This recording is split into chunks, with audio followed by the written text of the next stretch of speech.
Hello, Tommy here again. We're back in my shop. We're going to be on the scroll saw today, and we'll cut this practice pattern that I mounted in the last video. First of all, there's a couple of things you need to check. You can check the tightness of the blade. Books tell you to tune it to the C, and I've even done that with a guitar tuner, and I kind of know where it's right just by experience and how this particular saw sounds when it's running. If it's too loose, it has a knock in the back. But this sounds just about right for me. It feels about right. They say if you can move it more than 1/8 of an inch to the side, it's too loose. But you don't want it too tight either, because you're likely to break the blade. This one feels just right from my own experience with this saw. Then you want to check that it's 90 degrees to the blade. Now I have this little tool I made, which came from Steve Good. The pattern came from Steve Good, and I cut that on scroll saw and mounted it. That shows to be just right, but there's another way to check it if you don't have a tool like that. Just get you a block of wood like this, just any kind of wood, and the thicker the better. It shows if it's off better. And just cut your little slot in it. Just cut a slot right in there.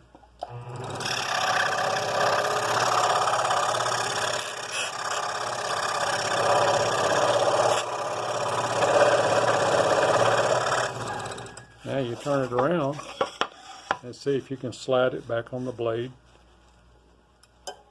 And it does, which means this is accurate. Alright, you want to check that before you cut every time. And in some cases, if you're doing a relief cut, you're going to want an angle anyway, but that's what you use that little tool for, to check your angles. So what I'm going to do here, I'm just going to cut this straight line real quick.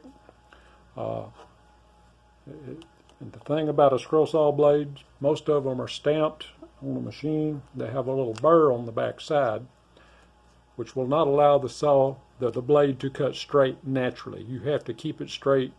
It's not a difficult thing to do, but it's a feel you have to get for it. So they don't cut straight naturally like a table saw blade or something like that. You have to actually keep it on the line, though it's easy to do when you get used to it. So I'm going to cut this first line just straight down for you to demonstrate.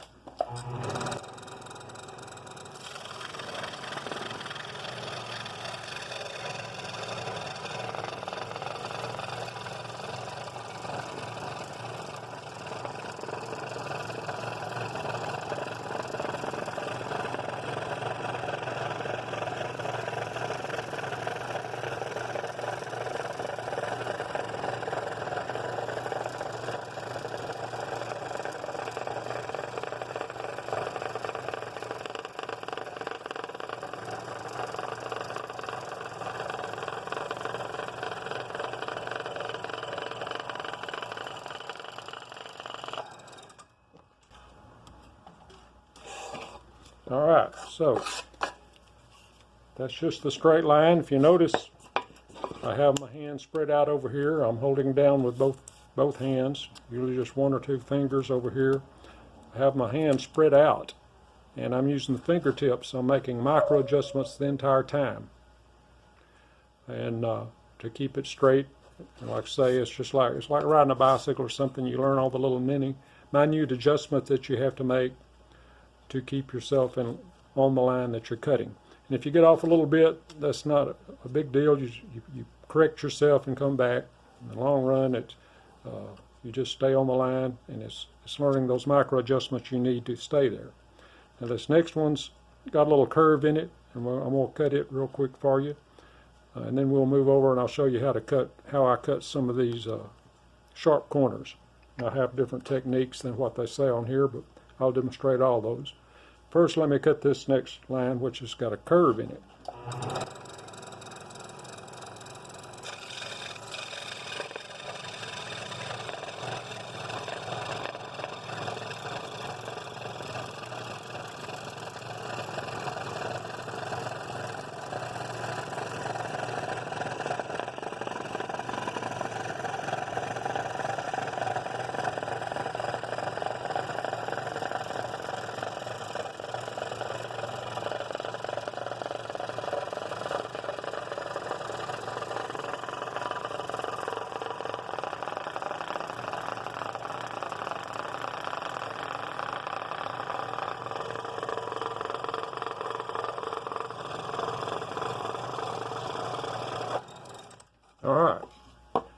cut very nicely too. Knock some of that dust off of it. Now, I'm always, because this is a skip tooth, a reverse tooth blade, and this pattern calls for a number 5 skip tooth. But I have a reverse tooth, and I'm having to hold down a little more than you would with a lot of other blades. So I've always got a slight pressure down against the top of the surface there. That's good regardless of any kind of blade you have, but if you have a reverse tooth, you have to be more aware of that. Now I'm going to skip over here to this second C, because we got some really sharp turns right here, especially here and here. The directions here and the way they tell you is you get there and you spin the piece to line your blade up with that line and just rotate it each time. Well, that's what I'm going to do these first two. But then when we get down here, I'm going to show you what I do. We're going to assume that the left side of the pattern here is waist, and this side is the piece you're keeping. And I'm going to use the waist to make that turn, to make it a little crisper than what that would do. Turning it like that's fine, it works fine, but I just like a really crisp cut if I can get it. And then I'll do a little something different in here, and I'll explain that. I'll stop and explain it as we go. But let's start on this.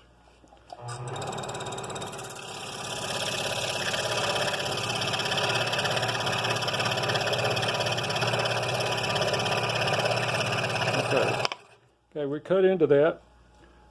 Now here's where you want to make your turn. You need to relax, just breathe normally. But if you tense up, you're probably going to mess it up. It's just a matter of practicing and learning how. But when you get here, you kind of back off your blade a little bit. That only cuts as you're pushing against it. You don't want to push too hard, you just want to let the blade cut naturally. So I'm going to back up a little bit and spin into that line, but you need to be moving the blade and cutting as you make that spin. So that's what I'm going to do right here.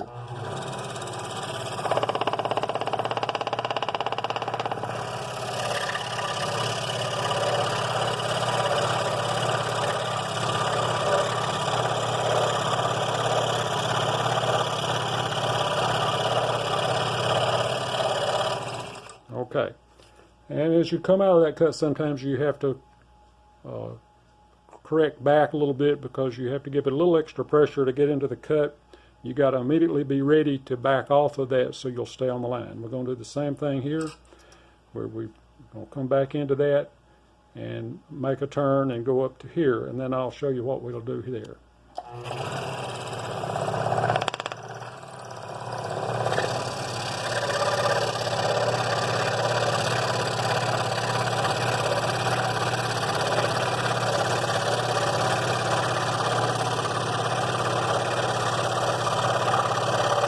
All right, I've got into that cut, got into the turn, and assuming this is going to be waste, it's not what you're keeping, we have room to operate outside the line. Anything we cut out there won't be in the piece. So I'll show you what I do to make this a more crisp cut.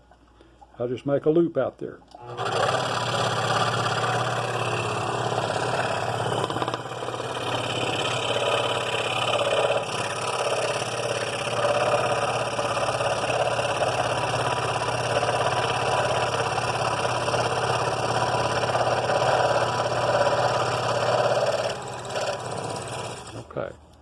Okay, that's the loop method. I like to use that to get a real crisp, nice cut right there. Now down here, I'm going to do something different. I'm going to come back into this and make sure I get the debris cleaned out of it. Then I'm going to come back out again in there somewhere, and I'm going to spin this piece completely backwards and back into that cut. When you make the spin, make sure the blade is moving, and you always have the cutting edge of the blade against the waist. So here we go.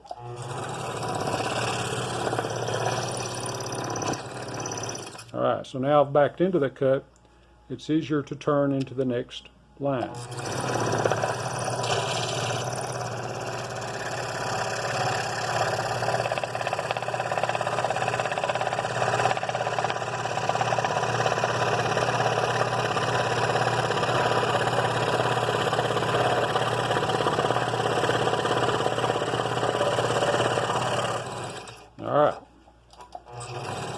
I'm going to do the same thing on this one because it's a pretty sharp angle, and I really like that back end cut for a sharp angle, especially if you don't have waste to operate in. And I don't have a lot of waste, but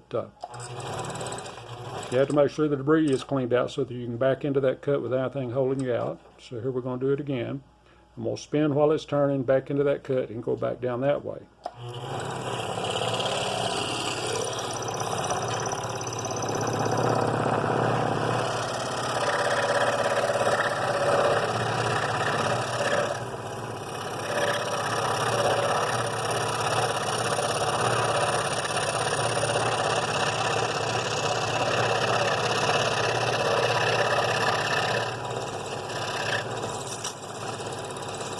I'm going to do it again. You always got to make sure you got yourself clean and as far as you need to be. That's usually the thing that's hardest to get exactly where to stop that cut so you can get it the right spot. But here we go again.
Alright, had a knot right there.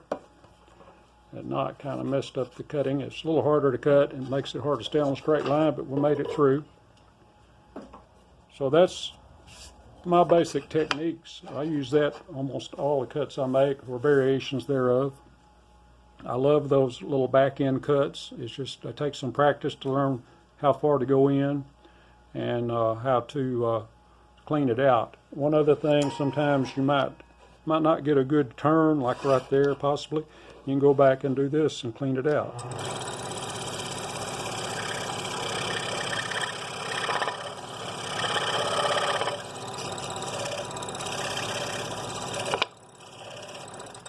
Now, I don't know if that's absolutely necessary.